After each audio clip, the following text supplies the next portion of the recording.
Hello friends, welcome back to my YouTube channel physics unveiled. তো বন্ধুরা, আজ আমি শুরু করতে যাচ্ছি ক্লাস 9 এর ভৌত বিজ্ঞানের প্রথম অধ্যায় ভৌত রাশির পরিমাপ। তো চলো আজ শুরু করি আমাদের ক্লাস 9 এর ভৌত বিজ্ঞানের প্রথম অধ্যায় ভৌত রাশির পরিমাপ।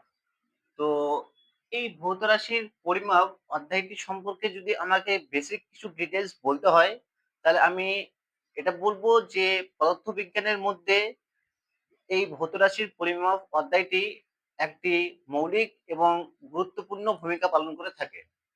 যেমন তোমরা ধরে নাও যে কোনো একটা প্রাকৃতিক ঘটনা যদি বুঝতে হয়, ঠিক আছে, বা কোনো একটা নিয়ম প্রতিষ্ঠা করতে যাচ্ছ এবং তার পাশাপাশি তোমরা কোনো একটা তত্ত্ব যাচাই করবে, ঠিক আছে, এবং আজকের দিনে এই যে প্রগতির যে একটা উন্নয়নশীল সীমা, ঠিক আছে, এগুলো বোঝানোর জন্য আমাদের কি এই ভৌত রাশির পরিমাপ অধ্যায়টা কি গুরুত্বপূর্ণ ভূমিকা পালন করে থাকে পদার্থবিজ্ঞানে। তার পাশাপাশি আজকের দিনে এই পদার্থবিজ্ঞানকে একটি নির্ভরযোগ্য এবং প্রগতিশীল বিজ্ঞান হিসাবে অভিহিত করতে সাহায্য করেছে ভৌত রাশির পরিমাপ অধ্যায়টি। অর্থাৎ এক কথায় এই ভৌত রাশির পরিমাপ অধ্যায়টিকে আমরা বলতে পারি পদার্থবিজ্ঞানের হৃৎপিণ্ড। ঠিক আছে? তো বন্ধুরা, আজ আমরা শুরু করতে যাচ্ছি পদার্থবিজ্ঞানের এই গুরুত্বপূর্ণ অধ্যায়টি ভৌত রাশির পরিমাপ নিয়ে। ঠিক আছে? তো চলো শুরু করি আজকের ক্লাস।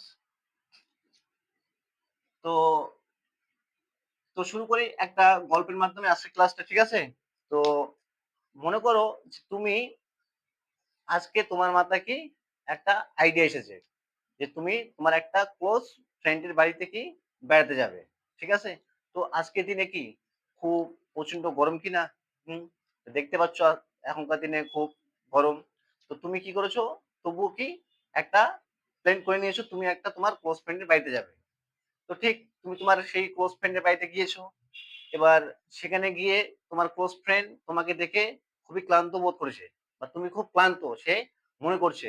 সেই দেখে তোমাকে কি বললো যে তুমি একটু ফ্রেশ ট্রেশ হয়ে রুমে গিয়ে বসো। ঠিক আছে? তোমার জন্য সে কিছু কি জল টল নিয়ে যাবে। ঠিক আছে? তো সে কি করেছে তোমার জন্য একটা পাত্র করে বা একটা গ্লাসে করে কি করেছে ঠান্ডা জলের সঙ্গে কিছু চিনি এবং অরেঞ্জের জুস কি করেছে, চিনি আর অরেঞ্জের জুস মিশিয়ে একটি শরবত তৈরি করেছে।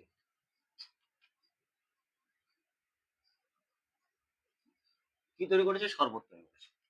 এবার এই শরবতটা যখন তোমাকে এনে দিয়েছে, ঠিক আছে, তুমি হাতে নিয়ে কি করছো? পান করতে গিয়েছো, আর তখন তোমার মাথার একটা আইডিয়ার ধারণার আগমন হলো। তো কি আইডিয়াটা? এবার তুমি ভাবছো এখানে তো কি জলের মিশ্রণ আছে, তাই কিনা? এখানে তো জল আছে, পুরোটা ধরতে গেলে কি জল, শুধু এর মধ্যে কি এক্সটার্নাল কিছু চিনি আর কিছু অরেঞ্জের জুস কি করেছি আমরা অ্যাড করেছি। ঠিক আছে? তো এবার তুমি এবার বলছো যে জলের তো কি নির্দিষ্ট ভর আছে, তাই তো? আয়তন আছে, ঘনত্ব আছে, তাপমাত্রা আছে। তার মানে নিশ্চয়ই এরও কি নির্দিষ্ট ভর, আয়তন, ঘনত্ব,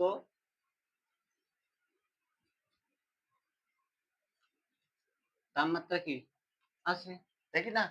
তার পাশাপাশি তুমি আরো একটা জিনিস লক্ষ্য করলে যে এই যে শরবতটা দিয়েছে এর রংটাও কি তুমি লক্ষ্য করলে, কি এর রংটা কি অরেঞ্জ, তাই কিনা? একটা বর্ণ তুমি কি করলে অবজারভেশন করলে।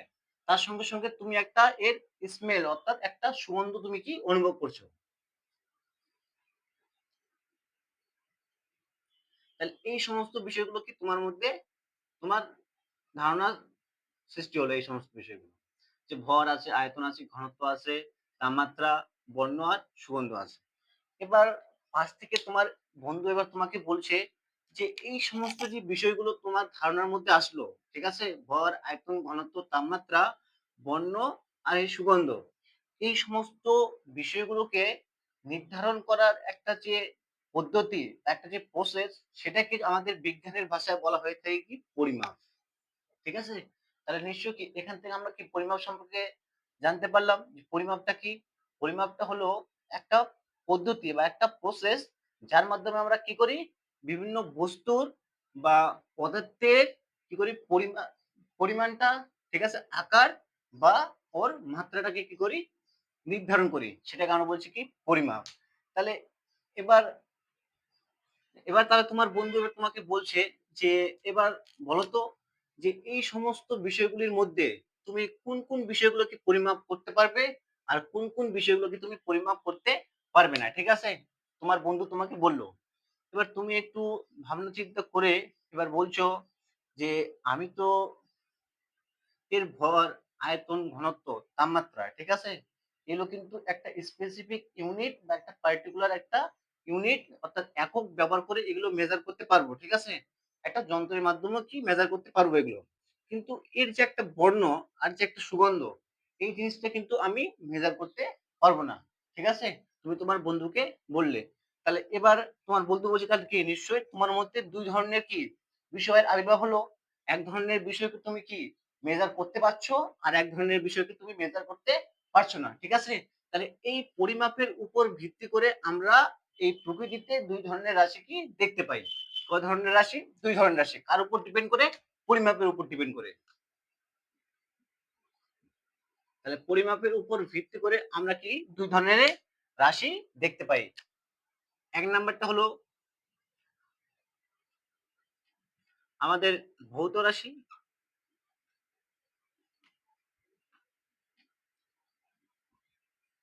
আর দুই নাম্বার হলো আমাদের অভৌত রাশি।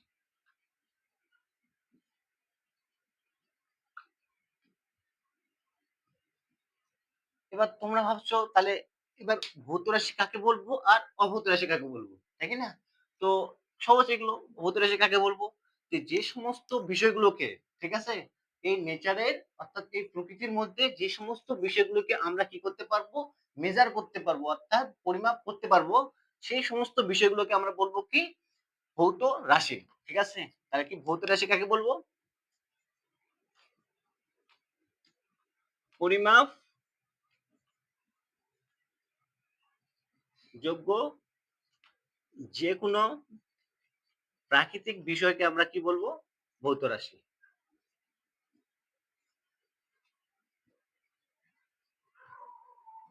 ঠিক আছে? তো কিছু এক্সাম্পল দেখে নাও। যেমন এক্সাম্পল কি তোমাদের সামনে এই যে এই সমস্ত বিষয়গুলো ভর, আয়তন, ঘনত্ব, তাপমাত্রা। ভর, আয়তন, ঘনত্ব,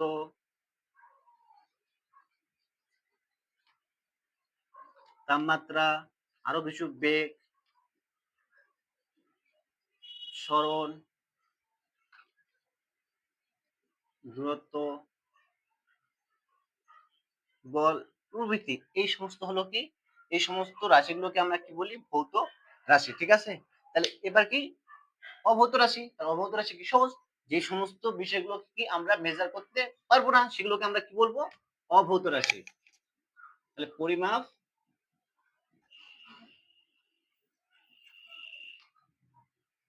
করা যায় না এমন বিষয়গুলো।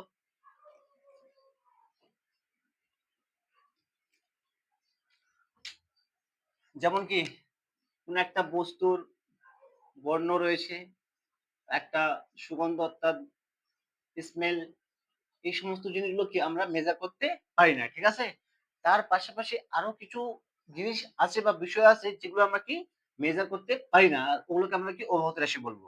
যেমন তোমাদের একটা এক্সাম্পল বলি, যে মনে করো তোমার কাউকে কি ভালো লাগে, ঠিক আছে?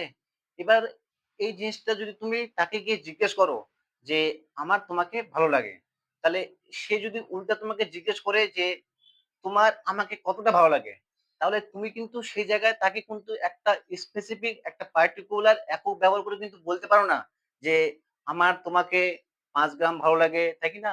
6 গ্রাম বা সেন্টিমিটার, মিটার, এগুলো ইউনিট ব্যবহার করে কিন্তু তাকে তুমি বলো না, ঠিক আছে? তুমি কি করো? কারো সাপেক্ষে বা কারো কারো সঙ্গে কম্পেয়ার করে তাকে তুমি বলো যে আমি ওদের থেকে বা তোমার তোমার বন্ধুদের থেকে তোমাকে কি আমার বেশি ভালো লাগে। তাহলে এই সমস্ত বিষয়গুলোকে কি আমরা বলছি কি অভৌত রাশি। তাহলে মানুষের আবেগ, ভালো লাগা, ভালোবাসা, এই সমস্ত বিষয়গুলোকে আমরা কি বলি? অভৌত রাশি। ঠিক আছে?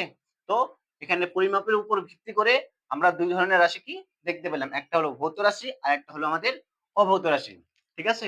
তো আমরা এখন কোন অধ্যায় পড়ছি? আমরা ক্লাস 9 এর ভৌত রাশির পরিমাপ অধ্যায়টি পড়ছি। তাহলে এখানে আমাদের কি অভৌত রাশি সম্পর্কে খুব বেশি ডিটেইলস জানা দরকার নেই। আমরা ডিটেইলস জানবো আমাদের ভৌত রাশি সম্পর্কে। ঠিক আছে?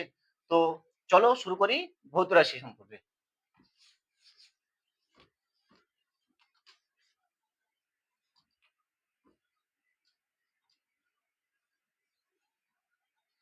তাহলে এবার কি পড়বো আমরা? ভৌত রাশি।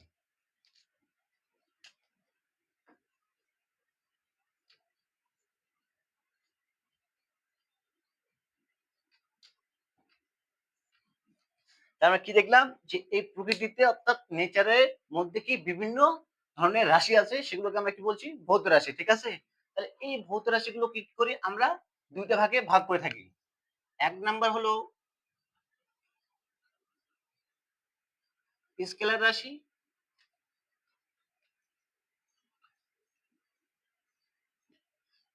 আর একটা হলো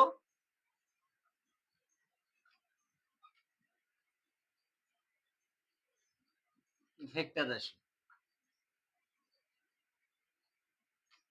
এবার তোমাদের মনে কোশ্চেন যে ভৌত রাশি তো আমরা অনেকগুলো দেখলাম, ঠিক আছে? তাহলে এই এতগুলো ভৌত রাশির মধ্যে আমরা কোন কোন রাশিগুলোকে স্কেলার রাশি বলবো আর কোন কোন রাশিগুলোকে আমরা কি ভেক্টর রাশি বলবো? তো চলো আমি তোমাদের এই সমস্ত কোন কোন রাশিকে তোমরা স্কেলার রাশি বলবে আর কোন কোন রাশিকে তোমরা ভেক্টর রাশি বলবে, এগুলো কি তোমাদের খুব একটা সুন্দর সুন্দর এক্সাম্পল দিয়ে তার মাধ্যমে তোমাদেরকে বোঝানোর চেষ্টা করছি। ঠিক আছে? তাহলে আমরা প্রথম চর্চা করব কোথায়? আমরা প্রথম চর্চা করব স্কয়ার রাশিতে। ঠিক আছে? তো চলো আমরা প্রথম স্কয়ার রাশি কাকে বলে সেটা একটা এক্সাম্পলের সাহায্যে বোঝার চেষ্টা করি। তো তোমরা ধরে নাও যে এটা একটা কি রড। ঠিক আছে? এটা একটা কি রড। এবার এই রডের কিন্তু লেন্থ কি আছে? ফিক্স আছে। ঠিক আছে? এই যে কোনো একটা ধরে নাও, মান ধরে নাও একটা ফিক্স তোমাদের ইচ্ছা মতো। তাহলে এই রডটা কি আছে? এবার এই রডটা আমি যখন মেজার করলাম ভরটাকে, ঠিক আছে? এর ভর আমি পেলাম কত?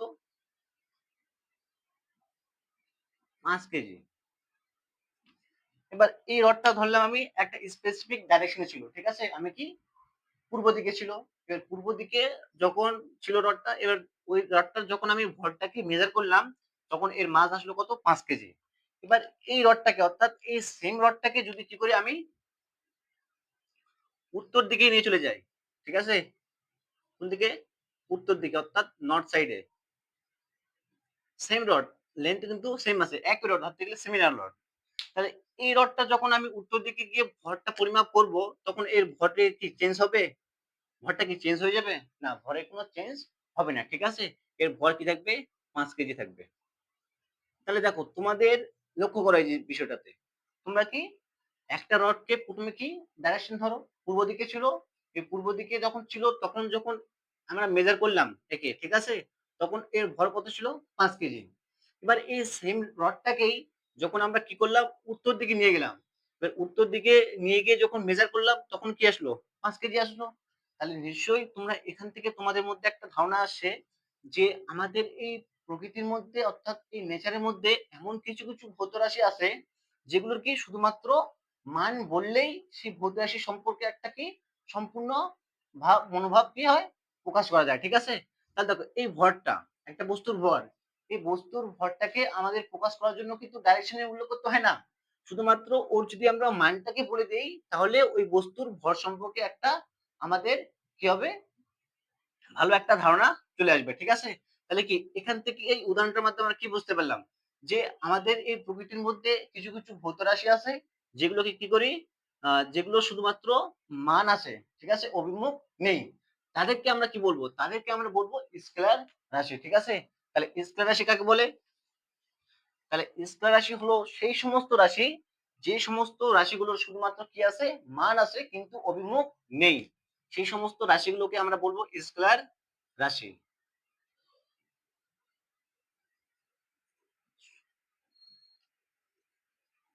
শুধুমাত্র মান আছে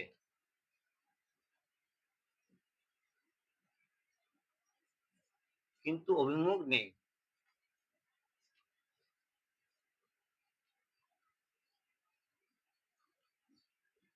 তাহলে আমরা কি বলছি স্কেলার রাশি। তাহলে নিশ্চয়ই এই আমাদের প্রকৃতির মধ্যে কি অনেকগুলো স্কেলার রাশি আছে। যেমন কয়টা এক্সাম্পল দেখে নাও। যেমন ভর, সময়, আয়তন,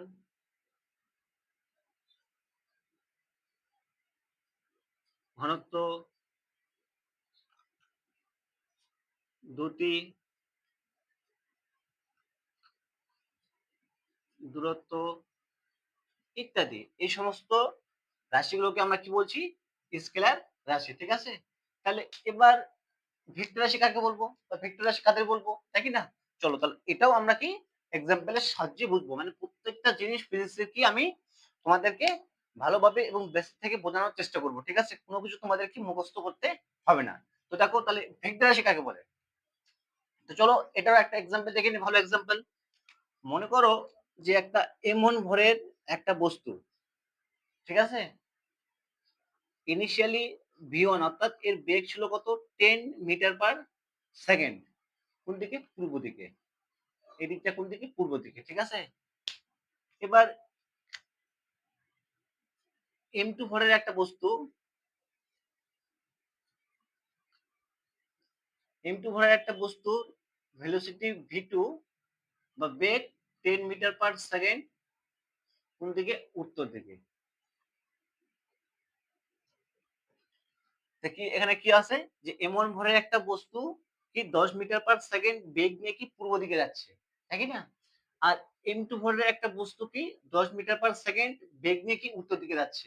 এবার আমি যদি তোমাদের বলি যে এই m1 ভরের বস্তুর বেগ আর m2 ভরের বস্তুর বেগ, এই দুজনেরই বেগ কি সমান v1 ইকুয়ালস টু কি v2, তাহলে কি আমি যদি বলি দুজনের কি বেগ সমান, তাহলে অ্যান্সারটা হবে কি না, দুজনেরই বেগ সমান নয়।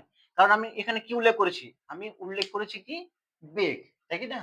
তো আমি বললাম যে কিছু কিছু ভৌত রাশি থাকে নেচারের মধ্যে, তাই কি না, যে শুধুমাত্র মান বললেও হয়ে যায়।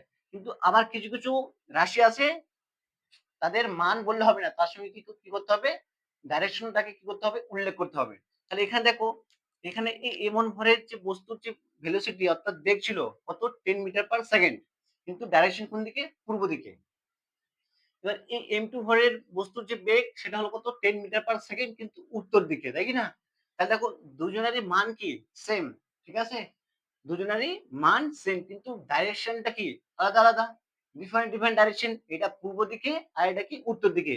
ওই জন্য এই এমন ভরের বস্তুর বেগ আর m2 ভরের বস্তুর বেগকে আমরা কি সমান বলতে পারছি না। তাহলে এখান থেকে আমাদের কি ধারণা আসলো যে এই নেচারের মধ্যে এমন কিছু কিছু ভৌত রাশি আছে যেগুলোকে কি আমরা যদি প্রকাশ করতে যাই শুধু ম্যাগনিটিউড বললে হবে না, তার সঙ্গে সঙ্গে তাদের অভিমুখটাকে কি করতে হবে, আমাদের উল্লেখ করতে হবে। তাহলে সেই সমস্ত রাশিগুলোকে আমরা বলবো কি ভেক্টর রাশি। ঠিক আছে। তাহলে ভেক্টর রাশি কাকে বলে? তাহলে যে সমস্ত ভৌত রাশির কি মান ও অভিমুখ উভয় আছে, মান ও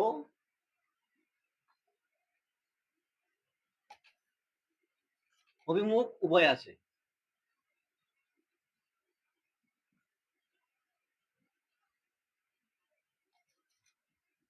তাদের আমরা কি বলবো? ভেক্টর রাশি। ঠিক আছে। এই এক্সাম্পলটা মুছিয়ে দিই। ঠিক আছে, তোমরা আশা করি তোমরা বুঝে গিয়েছো। তো চলো এরকম কিছু ভেক্টর রাশি উদাহরণ আমরা দেখে নিই। আমাদের এই নিচের মধ্যে কি কি ভৌত রাশি আছে যেগুলো ভেক্টর রাশি। তো বেগ,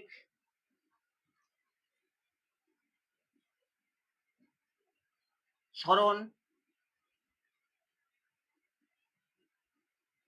বল ইত্যাদি এই সমস্ত রাশিকে আমরা বলছি কি ভেক্টর রাশি। ঠিক আছে। তাহলে এবার একটা জিনিস যে কোনো একটা ভৌত রাশির যদি মান আর অভিমুখ দুই থাকে, ঠিক আছে, তাহলে কি সেই ভেক্টর রাশিটাকে আমরা সেই ভৌত রাশিটাকে আমরা কি ভেক্টর রাশি বলতে পারবো? চলো এই জিনিসটা বোঝানোর জন্য কি আমরা ভেক্টর রাশি সম্পর্কে কি একটু আরো ডিপলি বা আরো একটু বেসিক জানার চেষ্টা করি। ঠিক আছে। তো ভেক্টর রাশি সম্পর্কে কি আমরা আরো বেসিক কিছু জানি। ঠিক আছে। চলো তো মনে করো আমি একটা তোমাদের এক্সাম্পল দিই, ঠিক আছে? যে মনে করো এটা একটা কি পরিবাহী তার। বাট এই পরিবাহী তারের মধ্যে দিয়ে তোমরা জানো কি মুক্ত ইলেকট্রন থাকে, তাই কি না? এর মুক্ত ইলেকট্রন গুলো কি করে? মুক্ত ইলেকট্রন গুলো ওই পরিবাহী তারের মধ্যে দিয়ে কি করে?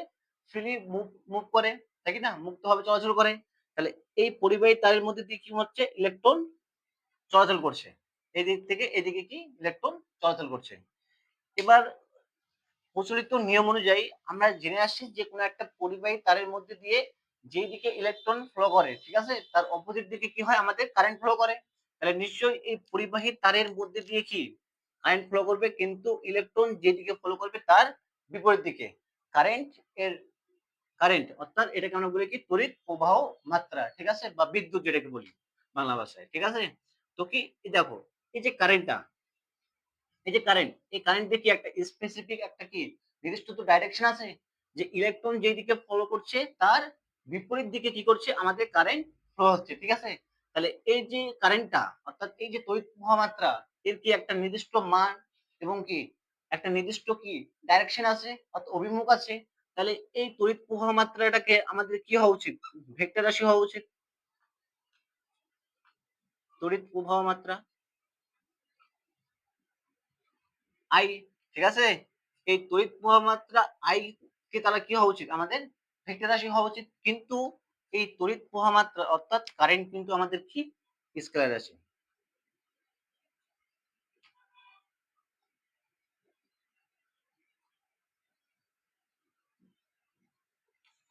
ঠিক আছে? কারেন্ট কি আমাদের বা তড়িৎ প্রবাহ মাত্রা আমাদের কি স্কেলার রাশি। এবার তোমাদের মনে কোশ্চেন যে তুমি একটু আগে বললে যে কোন রাশির মান আর অভিমুখ যদি থাকে তাহলে সেই রাশিটাকে আমরা ভেক্টর রাশি বলছি।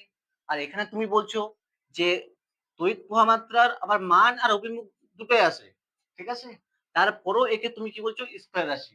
কারণটা কেন? কেন একে আমরা ভেক্টর রাশি বলছি না কেন?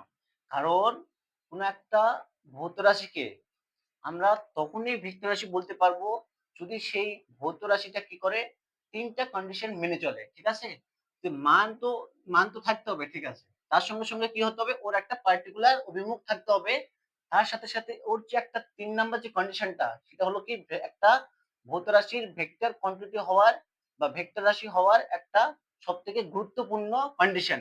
সেই কন্ডিশনটা হলো সেই রাশিটিকে ভেক্টর বীজগণিতের যোগ বিয়োগ মেনে চলতে হবে। ভেক্টর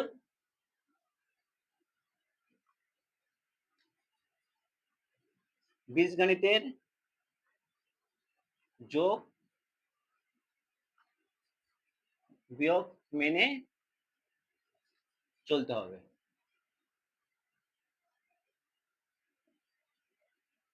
ঠিক আছে? তাহলে আমরা একটা রাশিকে একটা ভৌত রাশিকে কখন ভেক্টর রাশি বলতে পারবো? যদি সেই ভৌত রাশিটার মান অভিমুখ দুইয়ে থাকে এবং তার সাথে সাথে সেই ভৌত রাশিটা যদি কি করে? ভেক্টর বীজগণিতের যোগ বিয়োগ মেনে চলে, তাহলে সেই ভৌত রাশিটাকে আমরা বলতে পারবো কি ভেক্টর রাশি, ঠিক আছে? তাহলে দেখো আমরা এখানে উদাহরণ দিয়েছি কি বেগ, সরণ, বল। তাহলে নিশ্চয়ই এই বেগ, সরণ, বল এই তিনটা কন্ডিশন কি স্যাটিসফাই করে বা তিনটা কন্ডিশনকে মেনে চলে।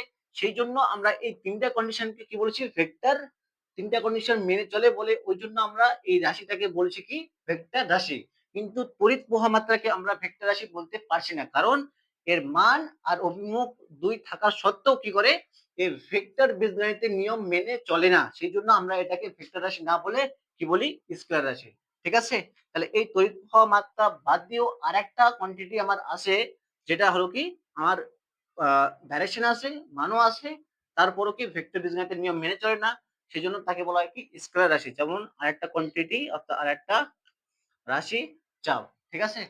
তো এগুলো হলো কি আমাদের ভৌত রাশি বিভাগ অর্থাৎ ভৌত রাশির প্রকারভেদ। ভৌত রাশিকে আমরা এইভাবে দুই ভাগে কি ভাগ করে থাকি, ঠিক আছে? তাহলে এটা চলে গেল একটা ভাগ। এবার তাছাড়া এই সমস্ত ভাগ ছাড়া অর্থাৎ স্কেলার রাশি এবং ভেক্টর রাশি বাদ দিয়েও আমরা এই ভৌত রাশিকে কি আরো দুইটা ভাগে ভাগ করে থাকি। চলো, আর সেই দুটা ভাগ কি সেইগুলো সম্পর্কে আমরা একটু জেনে নিই।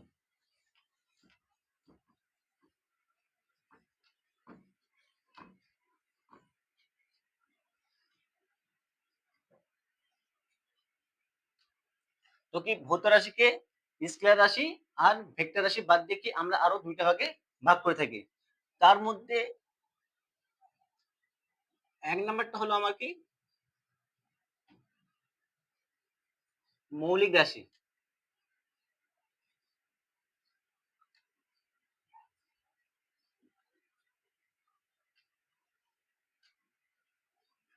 ২ নাম্বারটা হলো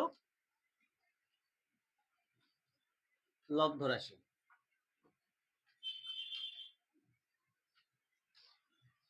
তাহলে আমরা এবার কোন কোন ভৌত রাশিকে আমরা মৌলিক রাশি বলবো আর কোন কোন ভৌত রাশিকে আমরা লব্ধ রাশি বলবো, ঠিক আছে? তাহলে এবার আমরা চলো তাহলে মৌলিক রাশি এবার তাহলে সর্বপ্রথম আমরা মৌলিক রাশি নিয়ে কি করি চর্চা করি। মৌলিক রাশি কাকে বলে আর লব্ধ রাশি কাকে বলে, চলো তাহলে এটা আমরা কি বোঝার চেষ্টা করি, ঠিক আছে? তো দেখো তোমার তোমার বন্ধু তোমার বন্ধু যখন তোমাকে কি একটা শরবত দিয়েছিল কিনা, গ্লাসে করে পাত্র করে শরবত দিয়েছিল। এবার এই যে শরবতটা দিয়েছিল তুমি কিন্তু এখনো কিন্তু সেটাকে পান করোনি, তুমি এখনো সেটাকে নিয়ে কি করছো ধারণা বা একটা এক্সপেরিমেন্ট করতে আসো। এবার এক্সপেরিমেন্ট করতে করতে করতে করতে তুমি কি আরো একটা এক্সপেরিমেন্ট করে নিয়েছো। সেই এক্সপেরিমেন্টটা কি, যে তুমি যে দেখলে যে এই যে অরেঞ্জ জুস দেওয়া শরবতটার মধ্যে যে কি ছিল, ভর ছিল,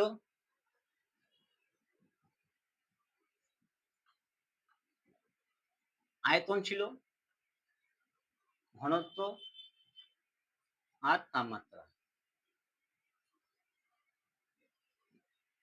এই চারটা বিষয় কি তুমি এখানে কি ধারণা করেছিলে, তাই কি না প্রথম প্রথম। এবার তুমি কি আরো একটা কি তোমার মধ্যে আরো একটা ধারণার কি হলো আগমন হলো। এবার তুমি তোমার বন্ধুকে বলছো যে বন্ধু আমি আরো একটা জিনিস কি এখান থেকে খুঁজে পেয়েছি। কি জিনিসটা? তো তুমি বলছো যে বন্ধু একটা জিনিস ভালো করে লক্ষ্য করে দেখো, যে এই যে ভর অর্থাৎ এই যে জলের মাস, ঠিক আছে, এই মাসটা কিন্তু কি স্বাধীন। কারণ এই মাসটাকে আমি অন্য কোনো আর কোয়ান্টিটি দ্বারা অন্য কোনো আর ভৌত রাশি দ্বারা একে আমি কি তৈরি করতে পারি না, অর্থাৎ একে আমি অন্য কোনো কোয়ান্টিটি দ্বারা প্রকাশ করতে পারি না। বা একে যদি আমরা তৈরি করতে যাই অর্থাৎ এই যে জলের ভরটা, এই জলের ভরটাকে যদি আমি কি করতে যাই তৈরি করতে যাই, তাহলে কিন্তু অন্য কোনো ভৌত রাশির আর আমার নেওয়ার দরকার পড়ছে না, ঠিক আছে? তাহলে এই ভরটা হলো কি আমার ইন্ডিপেন্ডেন্ট অর্থাৎ স্বাধীন। কিন্তু তার পাশাপাশি এই যে আয়তন আর যে ঘনত্ব, আয়তনের সমস্যা আমরা কি জানি, দৈর্ঘ্য প্রস্থ ইন্টু উচ্চতা। তাহলে আয়তন কি তিনটা জিনিসের উপর ডিপেন্ড করছে, দৈর্ঘ্যের উপর ডিপেন্ড করছে, প্রস্থের উপর ডিপেন্ড করছে, আবার উচ্চতার উপর। যেহেতু তিনটা কি লেন্থকে বোঝায় তবু কি তিনটা জিনিসের উপর ডিপেন্ড করছে, তো মানে নিশ্চয়ই আয়তনকে যদি তৈরি করতে হয় তাহলে নিশ্চয়ই এই তিনটা জিনিসের কি আমার দরকার হবে। কিন্তু মাসকে তৈরি করতে গেলে অর্থাৎ বস্তু ভরকে তৈরি করতে গেলে কোনো কিছু রাশি আর দরকার পড়ছে কি, পড়ছে না। তাহলে সে এখান থেকে কি ধারণা করতে পারলো যে আমাদের এই যে ইউনিভার্স অর্থাৎ এই যে প্রকৃতির মধ্যে যে ভৌত রাশিগুলো আছে তার মধ্যে কিছু কিছু ভৌত রাশি আছে কি স্বাধীন, অর্থাৎ তারা কারোর উপর ডিপেন্ড করে না, নিজেই নিজে কি তৈরি হতে পারে, ঠিক আছে? আর কিছু কিছু কোয়ান্টিটি আছে যেগুলো কি স্বাধীন না, অর্থাৎ তাদেরকে যদি প্রকাশ করতে হয়, ঠিক আছে, বা তাদের যদি নেচারে টিকে থাকতে হয় তাহলে অন্যের উপর কি ডিপেন্ড করতে হবে। যেমন ঘনত্বটা দেখে নাও, ঘনত্ব সমস্যা আমরা কি জানি, ভর বাই আয়তন। তাহলে দেখো ঘনত্বটা ভরের উপর ডিপেন্ড করছে আবার কি আয়তনের উপর ডিপেন্ড করছে, তাই কি না? তাহলে এই ঘনত্বকে যদি আমি প্রকাশ করতে চাই, ঠিক আছে, তাহলে আমার ভরও লাগবে তার সঙ্গে সঙ্গে কি আমার আয়তন লাগবে। তাহলে এটা কি ইন্ডিপেন্ডেন্ট না, তাই কি না? এটা কার উপর ডিপেন্ড করছে, ভর আর আয়তনের উপর ডিপেন্ড করছে। তাহলে তোমার বন্ধুর এই সমস্ত চিন্তা ভাবনাগুলো আসলো, এবার এখান থেকে কি চিন্তা ভাবনা আসলো যে ভৌত রাশির মধ্যে কিছু কিছু ভৌত রাশি আছে যেগুলো কি ইন্ডিপেন্ডেন্ট অর্থাৎ স্বাধীন, আর কিছু কিছু ভৌত রাশি আছে যেগুলো কি আমাদের পরাধীন অর্থাৎ অন্য রাশির উপর, এক কথায় ওই যে এক কথায় সেই স্বাধীন রাশিগুলোর উপর ডিপেন্ড করছে, ঠিক আছে? তাহলে চলো এবার তাহলে আমরা দেখি যে এগুলোর মধ্যে আমরা কাকে মৌলিক রাশি বলবো আর কাকে লব্ধ রাশি বলবো। তো সহজ, তাহলে মৌলিক রাশি কাকে বলবো, মৌলিক রাশি সেই সমস্ত রাশিগুলোকে বলবো যে সমস্ত রাশিগুলো কি ইন্ডিপেন্ডেন্ট অর্থাৎ স্বাধীন, অন্য কোনো রাশির উপর ডিপেন্ড করে না, সেগুলোকে আমরা বলবো কি মৌলিক রাশি।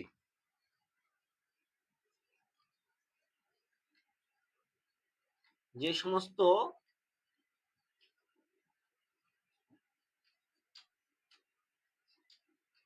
রাশিগুলো কি স্বাধীন, ঠিক আছে, যেগুলো অন্য কোনো রাশির উপর ডিপেন্ড করে না। তাহলে এই যে আমাদের এই যে প্রকৃতি অর্থাৎ নেচার, এই নেচারের মধ্যে কি শুধুমাত্র কি ভরটাই কি স্বাধীন? ঠিক আছে, তার মধ্যে দেখো তাপমাত্রা, টেম্পারেচার, ঠিক আছে, এটাও কি একটা স্বাধীন, মানে একে যদি আমরা পোস্ট করতে যাই তাহলে অন্য কোনো রাশির আর আমাদের দরকার পড়ে না, ঠিক আছে। তাহলে এইরকম আর কতগুলো আমাদের নেচারের মধ্যে ভৌত রাশি আছে যেগুলো কি স্বাধীন। তাহলে আমাদের এই নেচারের মধ্যে মোট ৭ ধরনের এরকম ভৌত রাশি আছে যেগুলো কি ইন্ডিপেন্ডেন্ট অর্থাৎ স্বাধীন, সেগুলোকে আমরা বলবো কি মৌলিক রাশি। তাহলে কি বললাম, আমাদের এই প্রকৃতির মধ্যে কি আছে ৭ ধরনের ৭ ধরনের মৌলিক রাশির উল্লেখ আছে।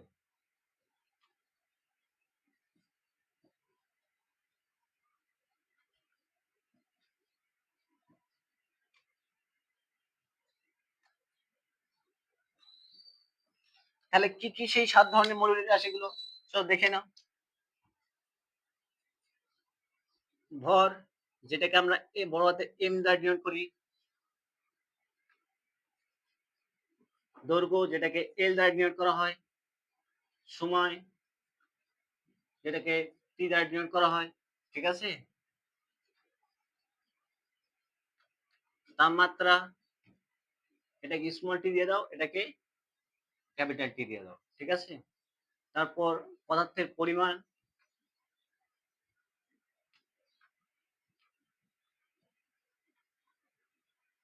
এটাকে মোল দ্বারা ডিনোট করি।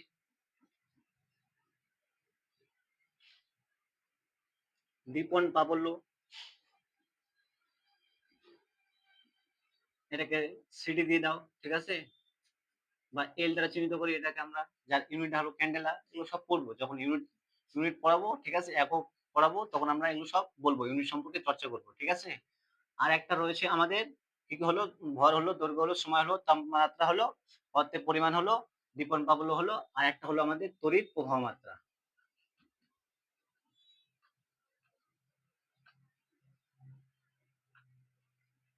যেটাকে আমরা কি করছি আই দ্বারা ডিনোট করি, তাই কি না। তাহলে এই সমস্ত বা এই ৭ ধরনের আমাদের রাশি আছে যেগুলোকে আমরা বলছি কি মৌলিক রাশি, ঠিক আছে। তাহলে এই সমস্ত রাশিগুলো বাদ দিয়ে যে সমস্ত রাশিগুলো থাকবে তাহলে সেগুলোকে আমরা কি বলবো লব্ধ রাশি। অর্থাৎ যে সমস্ত রাশিগুলো কি স্বাধীন না, অর্থাৎ সেগুলো কি করবে এই মৌলিক রাশিগুলোর সমন্বয় গঠিত হবে, সেই সমস্ত রাশিগুলোকে বলবো আমরা কি লব্ধ রাশি। তাহলে যে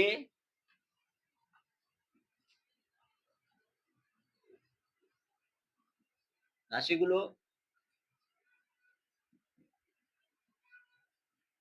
মৌলিক রাশির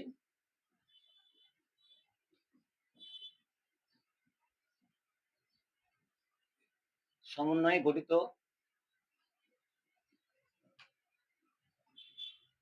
তাদের আমরা বলবো কি লব্ধ রাশি, ঠিক আছে।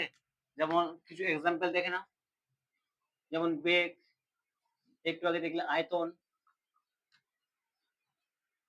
ঘনত্ব, ত্বরণ, বল ইত্যাদি। তাহলে এই সমস্ত রাশিগুলো কি বলছি আমরা লব্ধ রাশি, ঠিক আছে। তো বন্ধুরা আজ এখান থেকেই, ঠিক আছে, আমরা ভৌত রাশি সম্পর্কে ডিটেলসে পড়লাম। তো এরপরের বার যে নেক্সট ক্লাসটা আসবে সেটা থাকবে কি আমাদের একদম বেসিক ইন্ট্রোডাকশন অফ একক নিয়ে, মানে একক সম্পর্কে আমাদের কি করা হবে চর্চা করা হবে, ঠিক আছে। তো আজ থেকে ওকে, এখান থেকেই শেষ করছি আমার ক্লাস, ঠিক আছে।